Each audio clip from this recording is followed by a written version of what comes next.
د لوی او بخښونکي خدای په نامه درنو زده کوونکو د هر څه له مخه زه شفیق الله نورزی خپل سلامونه او نیکې هیلې تاسو درانه حضور ته وړاندې کوم. خدای دې وکړي چې روغ جوړ او د روغتیا جامې مو په تن وي. خوښ یم چې یو ځل بیا ستاسو په چوپړ کې یم تر څو نوی لوست تاسو درنو زده کوونکو ته وړاندې کړم. درنو زده کوونکو مخکې د دې نه چې نوی لوست پیل کړو یو ځل تیر لوست ته ورګرځو او څو ټکو څخه یوه لنډه یادونه کوو. ګرانو زده کوونکو د موږ او تاسو د تیر لوست عنوان و جینیتیک او د جینیتیک تاریخ.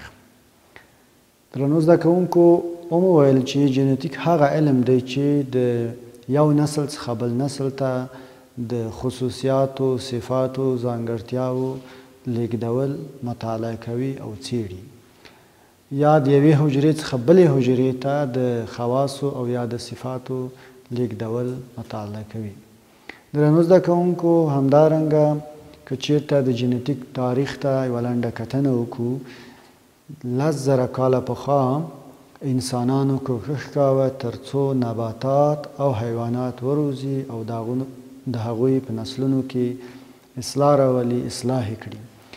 خو کله چې هغو دغه کوښښونه پیل کړه د هغو په پایله کې په نباتاتو کې هم اصلاحات راغله او ډېر حاصلات یې لاسته راوړه او په حیواناتو کې هم د بیلګې په توګه که چیرته موږ د غواګانو شودې په نظر کې ونیسو نو هغه اصلاح شوې غواګانې د هغو غواګانو په پرتله چې غیر اصلاح شوې ډېرې شودې به ترې لاسته راوړي. درنو زده کوونکو خو دغه فعالیتونو یو علمي اساس نه درلوده، قوانین نه درلودل، په یو قانون باندې استوار نه و. خو لومړنی شخص چې ګریګور مندل نومیده او یو اتریشي راهب و، په کلیسا په یو باغ کې کار کاوه. نو د په 1866 کال کې په مشنګ بوټي باندې تجربې سرته ورسولې او د دغو ارثي خواصو لیږد باندې حاکم قوانین رامنځته کړل. او د هغه څخه وروسته د جینیتیک د علم اساس رامنځته شه او د اساس هغه پایه یا بیس یې کېښودل شي. راځو درنو زده کوونکو نوي لوست ته د موږ نوی لوست بیا هم د 10م ټولګي د بیولوژي مضمون اړوند دی. 22 لوست دی. د لوست عنوان دی پر مشنګ باندې تجربې. لکه څنګه چې ما مخکې ویلي وو چې دغه اتریشي عالم یا اتریشي چې هغه وخت کې یو اتریشي راهب و په مشنګ بوټي باندې تجربې رامنځته کړې. اوس لږ په دې مطلب کې وړاندې ځو چې اوس نوی عنوان مو دا دی پر مشنګ باندې تجربې، چې دغه تجربې چې مندل سرته رسولې وې دا تجربې څنګه سرته رسولې دي. اوس د هغه لوست او د دې لوست هغه اړیکه سره ټینګه شوه. 2 صفحه ده او همدارنګه 3 صفحه ده. هیله مند یم چې دا صفحه به مو کتاب کې د ځان سره راړولې وي. د تیر په شان معمول ډول باندې بیا هم د لوست لپاره موخې لرو. نو د موږ موخې دا دي چې د تاسو درنو زده کوونکو څخه هیله مند یم تر څو د مشنګ د انتخاب په هکله پوه شئ. او دویمه هیله دا ده چې یا دویمه موخه مې دا ده چې د مشنګ ځانګړتیاوې وپېژنئ. نو تاسو په دې 2 ټکو باندې باید پوه شئ د لوست په پای کې. یو چې تاسو باید په دې پوه شئ چې د مشنګ انتخاب څنګه دی.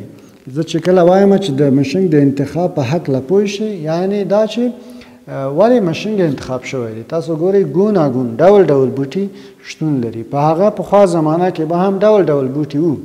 نو د دې ټولو له منځه مشنګ څنګه انتخاب شوی دی یو په دې باید پوه شئ. او بل دا چې د مشنګ ځانګړتیاوې هم باید وپېژنئ چې د مشنګ بوټی یا د مشنګ نبات کومې ځانګړتیاوې لري. درنو زده کوونکو د مندل د بریالیتوب لومړنی پړاو باید موږ پوه شو پرې چې خپله دغه د مندل د بریالیتوب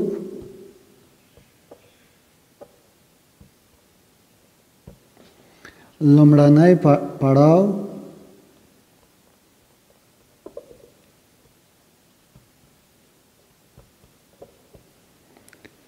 کوم درنو زده کوونکو لومړنی پړاو ښه انتخاب و.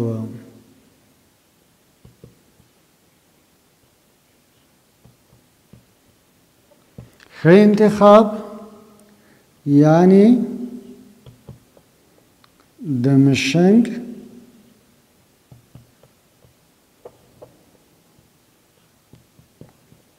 انتخاب و. کله چې موږ وایو لکه د نورو ساینس پوهانو په شان تاسو ګورئ چې درنو زده کوونکو مندل هم ډیر یو مشهور ساینس پوه دی، د جینیټیک پلار ګڼل کیږي، د جینیټیک هغه اساس هغه رامنځته کړی دی. نو د هر بریالیتوب لپاره یو فاکتور، یو لامل، یو دلیل شتون لري. نو د مندل د بریالیتوب لومړنی پړاو څه و درنو زده کوونکو؟ ښه انتخاب و. د ژوند په بېلابېلو برخو کې درنو زده کوونکو ښه انتخاب بې له شکه چې انسانان د بریالیتوب لور ته رسوي. نو مندل هم دغه لومړنی د بریالیتوب هغه پړاو چې هغه ښه انتخاب و. ښه انتخاب یعنی د مشنګ انتخاب چې هغه د خپله تجربو د سرته رسولو لپاره څه انتخاب کړی و درنو زده کوونکو؟ د مشنګ بوټی انتخاب کړی و. نو کله چې زه لاندې نور څه لیکم، نور وضاحت ورکوم، تاسو ته ښه واضح کېږي چې مشنګ ولې دومره ښه دی چې هغه د بریالیتوب سبب شوی دی. مشنګ څو ځانګړتیاوې لري درنو زده کوونکو؟ څو ځانګړتیاوې لري. مشنګ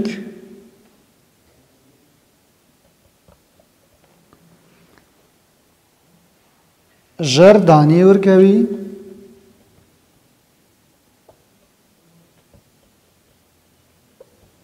کله چې مشنګ درنو زده کوونکو کښت شي نو مشنګ څه کوي درنو زده کوونکو؟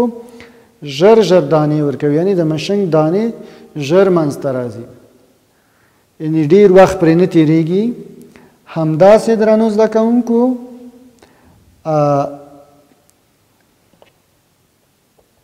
ژر وده کوي او ګلان کوي.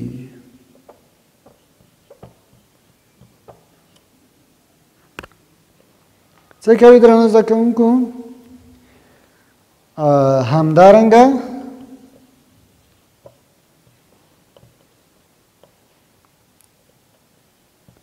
ډېرې دانې کوي. نو کله چې درنو زده کوونکو موږ وویل چې د مندل ښه انتخاب و چې هغه بریالیتوب ته ورساوه، لومړنی پړاو د بریالیتوب یې همدا و چې هغه ښه انتخاب کړی و، یعنی مشنګ انتخاب کړی و. نو مشنګ خو باید یو څه اوصاف ولري، ښه اوصاف ولري چې هغه د هغه په وسیله باندې بریالی شوی دی. نو موږ وویل مشنګ ژر دانې ورکوي، یعنی ژر مشنګ په چې کله موږ کښت کوو د هغه دانې ژر لاسته راځي. همدارنګه ژر وده کوي، همدا د ودې سبب دی چې ژر دانې ورکوي او ګلان کوي. ژر وده کوي او ګلان کوي، یعنی هم ژر وده کوي، وخت ډیر پې نه تیریږي، او همدارنګه ګلان کوي او ډیرې دانې ورکوي. نو کله چې لږ نور هم موږ وړاندیزو درنو زده کوونکو په دې مطلب کې، نو هره یوه ځانګړتیا یې چې د یوې تجربې ته مربوط کیږي. که چېرته د ژر دانو خبره وي، که د ودې او ګلونو خبره، یا هم د ډیرو دانو خبره وي. درنو زده کوونکو د مشنګ ځانګړتیاوې چې او بله خبره دا ده چې مشنګ څو ځانګړتیاوې لري. د مشنګ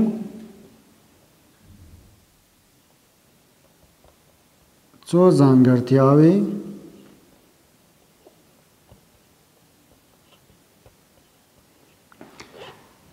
چې هر یوه دوه حالته لري درنو زده کوونکو.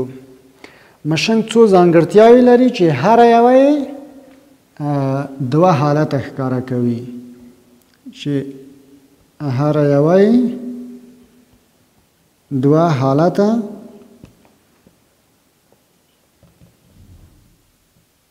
ښکاره کوي. نو دغه څو ځانګړتیاوې څه دي درنو زده کوونکو؟ لومړی ځانګړتیا یې دا ده درنو زده کوونکو چې دانې غونجې وي او یا هم صافي. لومړی ځانګړتیا یې دا ده چې دانې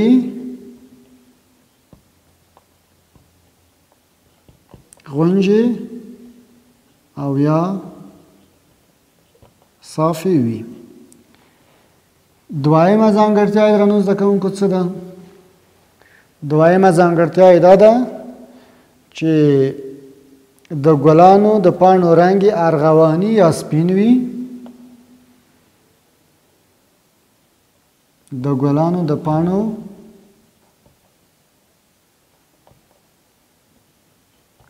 رنګ یې ارغواني یا هم سپین وي. درېیمه ځانګړنه دا ده چې د نبات ځاني ګردې خپرونې توان لري. یعنې څه؟ یعنې سیلف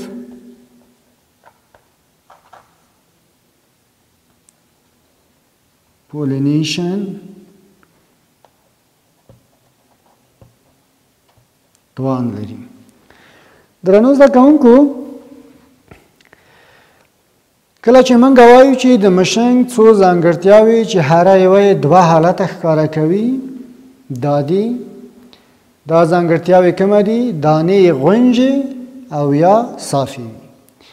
یعنې یو نیمګړی حالت نه لري. دغه د مشنګ دانې یا هم غونجې وي او یا هم څه وي درنو زده کوونکو؟ یا یې دانې صافي وي. دویم، د ګلانو د پاڼو رنګ یې ارغواني یا هم سپین وي. ګورئ، ارغواني یو حالت شو چې ښکاره که، او سپین رنګ یې بل حالت شو چې موږ ته ښکاره که. او درېیمه ځانګړنه دا ده چې سلف پولیشن ګردشیندنې توان لري. یعنې د سلف په بخښنې سره د سلف پولینیشن د ګردشیندنې توان لري. سلف پولینیشن ګردشیندنه هغه ګردشیندنې ته وایي چې د نبات ګل یا د مشنګ ګل په خپل هماغه ګل کې چې دی ګرده افشاني کوي. د تاسو د لا پوهاوي لپاره ما د ګل یو موډل د ځان سره راخسته دی درنو زده کوونکو. دې ته موږ وایو د تذکیر آله. څه شی ده درنو زده کوونکو؟ دې ته موږ وایو د تذکیر آله. او همدارنګه ګورئ درنو زده کوونکو، دا کوم آله ده؟ د تذکیر آله. او موږ ورته وایو په اصطلاح باندې انټر. او دا چې تاسو ګورئ دا د تانیث آله ده. څه آله ده درنو زده کوونکو؟ دا د تانیث آله ده چې ګرده د تذکیر د آلې څخه راځي، د تانیث آلې باندې تویېږي او بالاخره دلته هغه دانه منځته راځي. تاسو ګورئ دلته دانې منځته راغلي دي. داسې ګرده لاندې راغلې ده درنو زده کوونکو، دلته دانې منځته راغلي دي چې انشاءالله په خپل ځای باندې بیا دا موضوع تاسو ته لا ډېره تشریح کېږي. خو اوس د دې لپاره چې کله موږ وایو چې سلف پولینیشن یا هغه په خپل ځان کې ګرده شیندنه یا ګرده خپرونه کومه ګرده شیندنه ده؟ نو هغه دا ده چې دغه ګل یا یو ګل باید هم په خپل ځان کې د تذکیر آله ولري او هم په خپل ځان کې د تانیث آله ولري. نو دغه تذکیر د آلې څخه چې کله د تانیث په آلې باندې ګرده شیندل کېږي، نو دې ګرده شیندنې یا دې ګرده خپرونې ته موږ څه شی وایو؟ خپرېدنې ته موږ څه شی وایو؟ سلف پولینیشن موږ ورته وایو. درنو زده کوونکو، نو درېیم ځانګړتیا یې دا وه چې سلف پولینیشن توان لري. یعنې په خپل ځان کې ګرده څه کوي؟ خپروي، شیندي ګرده د خپل په ځان کې. درنو زده کوونکو، نو کله چې ګرده په خپل ځان کې شیندل کېږي، نو همدغه مشنګ نبات چې ګل یې ارغواني رنګ درلوده او یا یو سپین رنګ درلوده، نو دا خالص نباتات په همدې رنګ باندې څه کېږي درنو زده کوونکو؟ منځته راځي. درنو زده کوونکو، د یاد شوې تجربې پړاوونه لیدل کېږي له دې په شکل کې. البته د دې تجربې هغه پړاوونه هم لیدل کېږي په 5 شکل کې چې تاسو ته به انشاءالله هغه هم وښیم. همدارنګه درنو زده کوونکو، تاسو ګورئ چې کله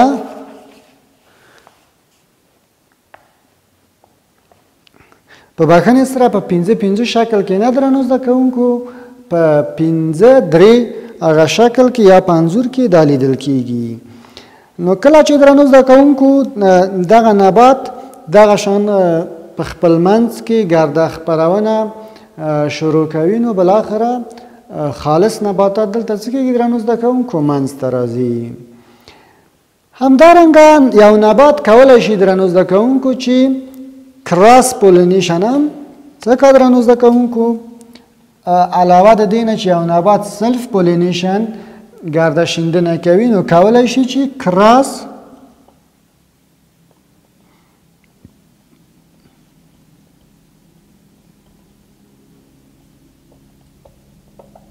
پولینیشن ګرده خپرول یا ګرده شیندل هم سرته ورسوي.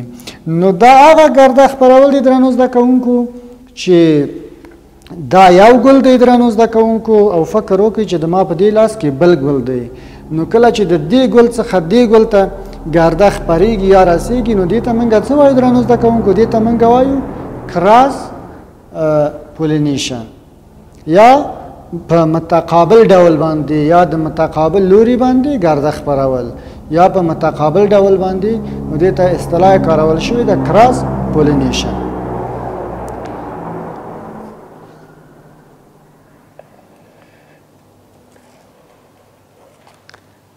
نو درنو زده کوونکو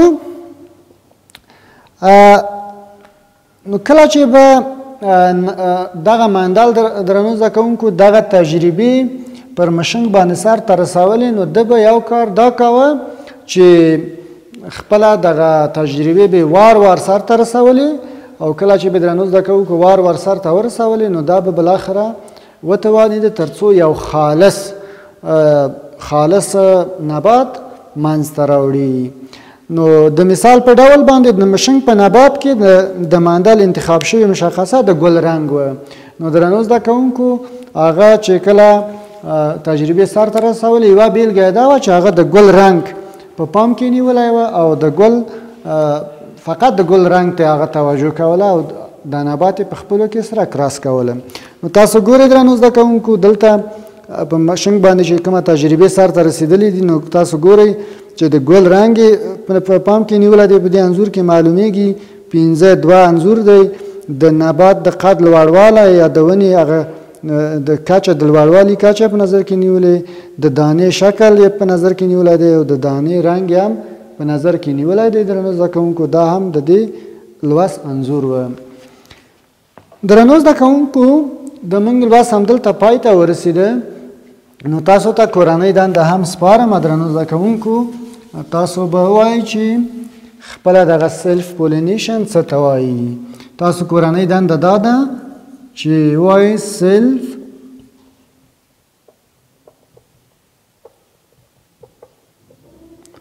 پولینیشن څه ته وایي.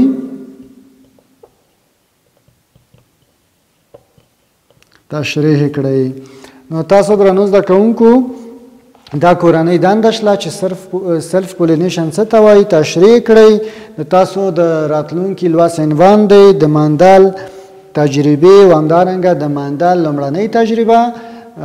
درنو زده کوونکو هیلهمند یم چې خپل کورنۍ دنده سر ته ورسوئ د دې لپاره چې د تاسو په ارزیابۍ کې شمیرل کیږي. د راتلونکي لوست پورې تاسو په لوی او بښونکي خدای سپارم. ښه ژوند ولرئ.